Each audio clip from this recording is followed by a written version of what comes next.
Welcome to the Clean and Simple Podcast, where leaders are helping leaders do more to be more.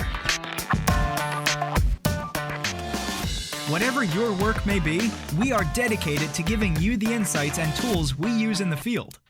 Our people are our greatest assets, and they are here to share their unique thoughts with you. Today's topic is about stress, how to break the stress when things just aren't going quite as we'd like them to or as expected. So when our jobs are at their most hectic, our approach to work can shift from how do I get everything done to how do I survive this?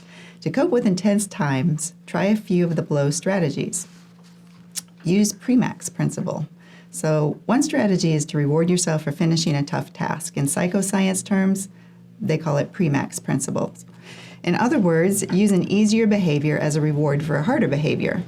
For instance, you can reward yourself for finishing a cognitively demanding task, like calling an upset customer, by completing a low-key but necessary task, like running an errand.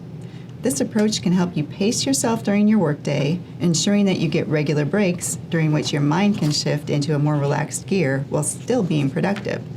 Think of it like recovering from bursts of running by walking instead of stopping. Another technique you can use is to compartmentalize. Tasks you actually enjoy can become tense, unpleasant experiences if, while you're doing them, you're mentally elsewhere, feeling stressed and anxious about all the other things on your list. What's quite pleasurable or satisfying for you, even though it's time-consuming? If the task is important and you're approaching it efficiently, allow yourself to enjoy it. For recurrent hard assignments, think about the parts of it you like best at the beginning, the middle, and the end stages. By articulating distinct, enjoyable aspects of tasks, you can be more mindful and savor them. For example, if you enjoy giving your team members positive feedback but hate typing it out, spend your time focusing on those aspects of the tasks you enjoy, the verbal feedback. We all probably have equal amounts of tasks we really dread and those we don't mind in the course of our day. So why do we devote such a high percentage of our mental energy into focusing on that we don't want to do? Be mindful and focus on the piece of the project that you enjoy to help yourself power through the more difficult moments. Another task or strategy you could use is saving small scraps of time for mental rest. When you're very busy, it's tempting to try to cram productive activity like responding to email or thinking through decisions into any small crack of time. This could be when you're waiting for a meeting to start, or in the 5 minutes between finishing one thing and starting a new project.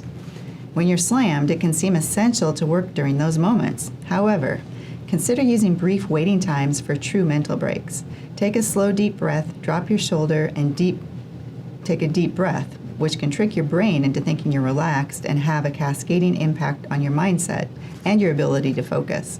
You'll be surprised by the effect of a few well-timed deep breaths on your physiology and your mindset. You don't need to take an all-or-nothing approach to this tip, of course. If using small scraps of time to keep work moving sometimes suits you, keep doing it Monday to Friday. But on the weekend, consider giving yourself those little breaks. Find a balance that works for you personally. Another technique you could use is adding physical decompression rituals to your day. When we're overloaded, we can hold a lot of physical tension. This is partly due to our built-in fight, flight, or freeze response to fear or stress. For instance, the evolutionary basis of balled fists is your prehistoric self preparing to run or punch something. Some people breathe faster when they're stressed. Some adopt an aggressive, dominant tone of voice or body language. And since these reactions are often unconscious, you'll need prompts to correct them. Try using context triggers. Decide which moments in the day you'll use to physically decompress. For instance, maybe you can take some slow, deep breaths whenever you go to the bathroom, or just after you wake up, or just before you get into bed.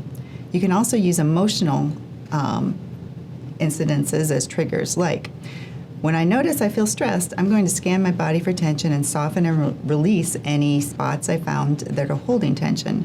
If you're not sure how to do this, just try opening and closing your fists a few times, clenching and unclenching your jaw, or scrunching up or dropping your shoulders.